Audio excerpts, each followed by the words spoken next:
Bismillahirrahmanirrahim. Assalamualaikum warahmatullahi wabarakatuh. Kami daripada kumpulan 5. Di sini kami ingin membentangkan tentang pengenalan kepada pengurusan projek.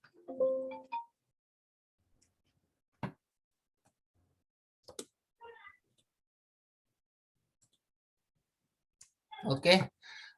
Nama saya Muhammad Daniel Amirul bin Muhammad Syahid. Saya punya nombor matrik 23 DLH 19F1015. Nama saya Muhammad Danish bin Muhammad Farid. Nombor matrik saya 23 DLH 19F1022. Nama saya Nurul Ain binti Man Al-Jazi. My matrix number 23DLH19F1017. Nama saya Nur Christina Betty Hatim, matrik nombor saya 23 DLH 19F1009. Okey, kami punya supervisor iaitu Encik Muhammad Ashraf bin Ngah. Ini merupakan isi kandungan. Yang pertama iaitu kami ada definisi pengurusan projek yang dia punya pecahannya itulah definisi pengurusan projek dan kepentingan dan keperluan pengurusan projek. Bab 2 pula kami ada prosedur penyediaan dokumen tender. Untuk bab 3 pula kami ada proses tender dalam projek pembangunan landscape. Untuk yang bab 4 kami ada menganjurkan penyediaan dokumen tender landscape iaitu pecahannya A, kepentingan dokumen tender, B, keperluan dokumen tender dan C, perkara berkaitan dalam dokumen tender. Oh, lag ke? Maaf. Dan bab 5, lukisan berkaitan untuk tujuan tender iaitu yang A kami ada perincian lukisan pembinaan, B lukisan pakar dan C spesifikasi landscape.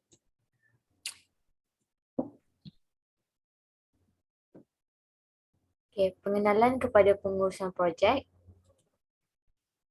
Next.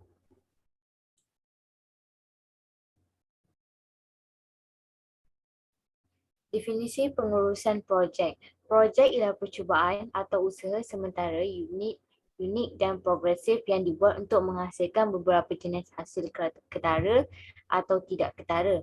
Produk unik perkhidmatan, faedah, kelebihan daya saing dan lain-lain.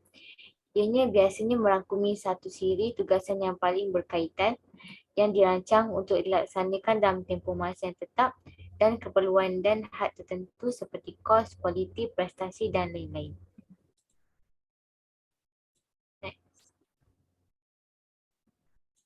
B. Kepentingan dan keperluan pengurusan projek.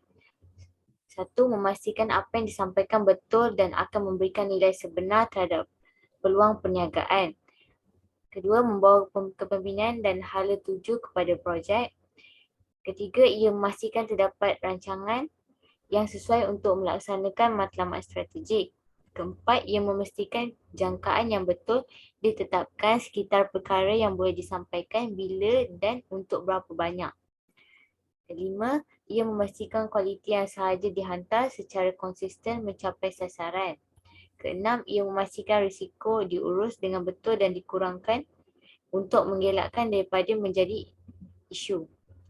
Ketujuh, ia memastikan kemajuan projek dijejaki dan dilaporkan dengan betul.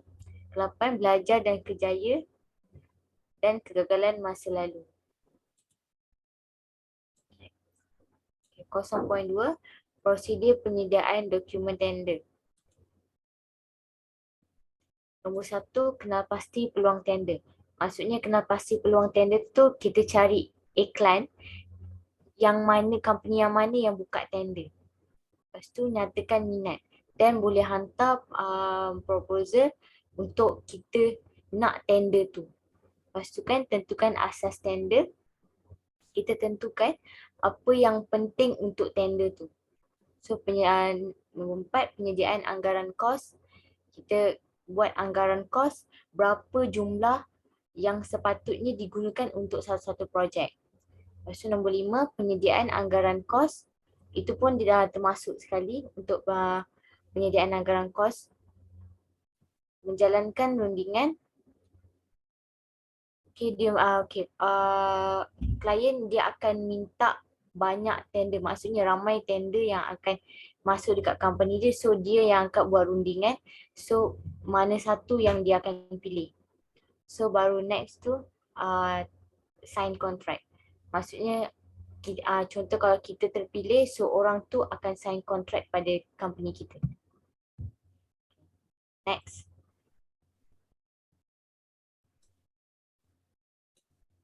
Uh, 0.3 proses tender dalam projek pembangunan landscape. Kena pasti peluang tender, ekspresi minat, tentukan asas tender, menyediakan anggaran kos, menyampaikan pembentangan, menjalankan rundingan, menandatangani perjanjian tender. Okey, 0.4 menganjurkan penyediaan dokumen tender landscape. Okey, kepentingan dokumen tender. Kepentingan dokumen tender ialah bertujuan untuk menyediakan penyesuaian kepada penyamar sebagai asas penyediaan untuk pembinaan projek. Dokumentasi ini boleh membantu menggalakkan salah tafsir kewajipan tambahan pula.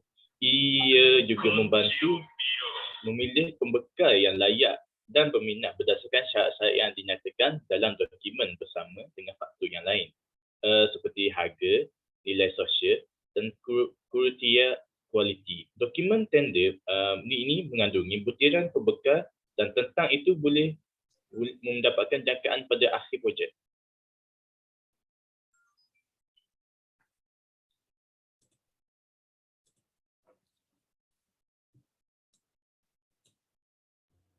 Mirul next. Okey, B.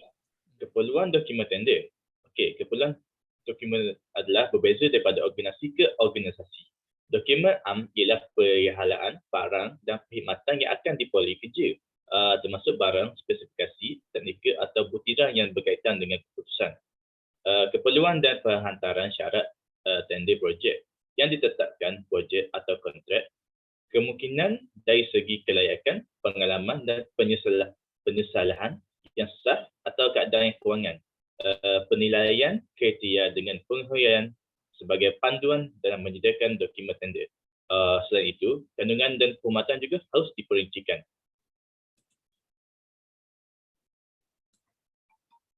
Okey, C. Perkara berkaitan dalam dokumen tender. Nombor 1, arahan kepada penender. Nombor 2, spesifikasi. Nombor 3, barang-barang tender. 4, surat setuju terima. 5, syarat-syarat tender. 6, tema-tema kontrak. 7, bill of quantity, ringkasan tender. 7, jadual kadar harga. 8, lukisan teknikal serta plan. 9, cadangan pemilihan teknologi. 10, presentasi track record. 11, profil kedudukan kewangan petender. 12, perkara-perkara lain yang berkaitan. 13, klasa utama yang perlu dimasukkan ke dalam dokumen tender kerja.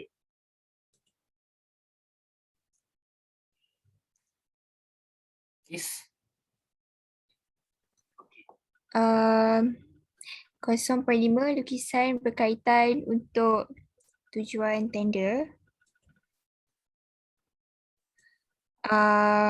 Lukisan perincian lukisan pembinaan, lukisan pembinaan pakar, kotak penanam.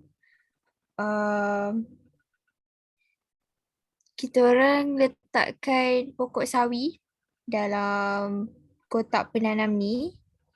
Lepas tu ada lukisan pembinaan pakar kerusi, bench, dia punya lebar 508 mm, dia punya panjang 1143 mm. Kita orang letakkan bench, kerusi dekat side untuk duduk. Okay, next. Lukisan pembinaan pakar rumah vertigasi. Rumah vertigasi ni kami letakkan di atas tempat tanam tadi tu untuk melindungi pokok sawi daripada kena hujan dan panas. Seterusnya, lukisan pembinaan pakar batu pemijak. Ini kami letakkan di side untuk hiasan. Okay, seterusnya lukisan pembinaan pakar yang bahagian setting out plan, scale 1:20. Yang ini kami punya lakaran dalam bentuk SketchUp. Daripada AutoCAD kami pergi daripada AutoCAD kami pergi ke Photoshop. Ni lakaran pertama kami, setting out plan kami. Dan kedua, ini merupakan kami punya master plan pun sama, kami menggunakan scale 1:20. Dan seterusnya, ini merupakan spesifikasi landscape. Ini menunjukkan macam mana kami tanam kami punya pokok dan kami punya shrub. Dan yang atas ni kami punya turf pun sama. Kami punya tanam tu macam mana, termasuk je punya lapisan-lapisan tanah dan sesuatu dengannya. Dan seterusnya, sebelum saya mengakhiri, saya ingin memberitahu kepada anda bahawa saya serta saya punya rakan, kami pernah menjalankan kos projek iaitu membina stadium Perbandaran Pasir Gudang yang bertempat di Pasir Gudang seluas 10 ekar. Itu memang luas, dengan kos anggaran projek lebih kurang dalam 2 juta. Tu mengambil masa dalam 2 tahun untuk siapkan stadium tersebut dengan mengambil kira kos pekerja, gaji pekerja, cuti. Lagi-lagi ni wabak COVID, so nak buat stadium tu mungkin memerlukan masa lebih tahun daripada anggaran kami. Okey, itu sahaja. Sekian daripada kami. Terima kasih dan Assalamualaikum warahmatullahi wabarakatuh.